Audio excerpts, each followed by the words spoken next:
Speaker Om Birla के खिलाफ विपक्ष ने मोर्चा खोला है। उन्हें अविश्वास प्रस्ताव का नोटिस जारी किया गया और इसी को लेकर राज्यसभा में उपनेता प्रमोद तिवारी से हमने बात की। उनका कहना है कि अगर आप सदन के नेता प्रतिपक्ष को मुद्दे नहीं उठाने देंगे, उनको बोलने नहीं देंगे तो ये ठीक नहीं है। और क्या कुछ कहा गया उपनेता प्रमोद तिवारी की तरफ से, चलिए आपको सुनवाते हैं।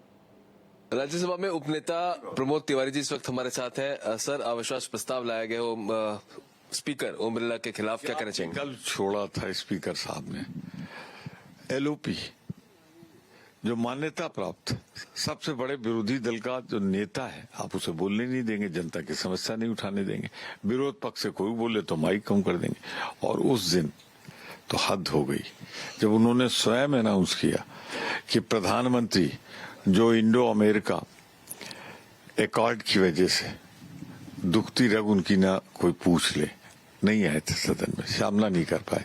उन्होंने कहा जब मैंने राय दी सर्वाधिक सुरक्षित व्यक्ति नरेंद्र मोदी जी प्रधानमंत्री को कि सर्वाधिक सुरक्षित सदन में ना आए, वेल प्रोटेक्टेड क्षेत्र में, क्योंकि वहां 3 महिलाएं बेल में खड़ी और बेल के सामने तो प्रधानमंत्री जी बैठते, तो वो क्या सांसद थे, महिलाएं थी, उनसे डर गए और खुद कह रहे कि मैंने ही एडवाइस कर दिया।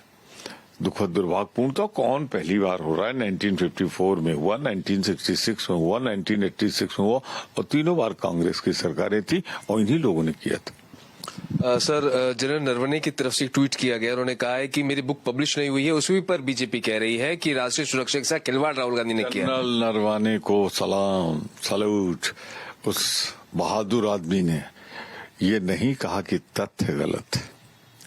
दोनों फैक्ट्स को बहुत, अब फिर कुछ तो भाजपा की कोर दब रही है, सरकार की कोर, कि 5 दिन बाद पेंगुइन को याद आया कि हाँ अभी किताब पब्लिश नहीं हुई है। नरवाने से उसे रिट्वीट कराया जा रहा, खुद कुछ नहीं बोले। अरे उन्होंने क्या ये इस बात से इनकार किया कि लद्दाख सीमा पर चीन की फौज घुस आई थी, जगह का भी नाम दे दिया उन्होंने, टैंक लेके आ गई थी और वो बेचारे मांगते रहे कि मुझे आदेश मिले कार्रवाई का। और हमारे प्रधानमंत्री जो लाल आंखें दिखा के बात करने का वादा करते थे, नजरें झुका के अपने कर्तव्य से उन्होंने मुंह मोड़ लिया और कहा आप जो ठीक समझो करो। कैमरा पर्सन आलोक सक्सेना के साथ प्रशांत त्यागी, भारत एक्सप्रेस, दिल्ली।